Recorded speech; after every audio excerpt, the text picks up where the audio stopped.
I jo que li dic, cago en l'os, padrer, em fot més por que una pedregada. Et clavaré un revés que fotràs més giragonses que en Bisbal. Joder, claro, no sabía que sabía hablar francés.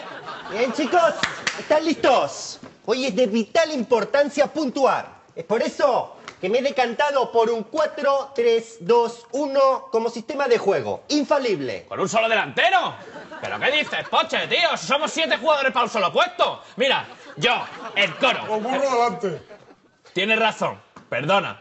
El Coro, yo, el Luis García, el Iván Alonso, el Osvaldo, el Benjasán, el Callejón. ¿Qué pasa, tío? Si tenemos más posibilidades de salir elegidos presidente del Barça que de jugar hoy. Bien, chicos, se ponen todos en pie, por favor. Ya está. La típica tortura psicológica argentina.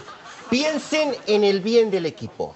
Que den un paso adelante los que piensen que hoy no deben ser titulares. A ver quién es el tonto que se adelanta.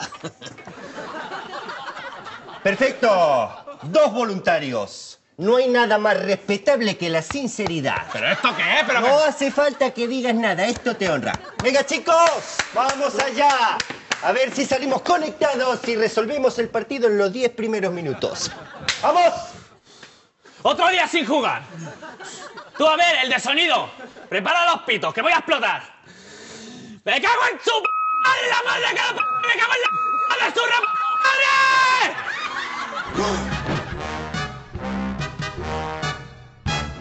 Y a ver si dejamos resuelto el partido en los 10 primeros minutos.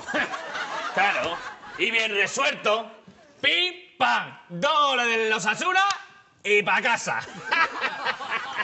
Oye, por cierto, ¿no has pensado en pasar consulta con Arabi Fuster? ¿Por qué eres adivino, macho? Por favor, sonido, me ponen los pitidos, por favor. ¡Me cago en la repucha de tu madre!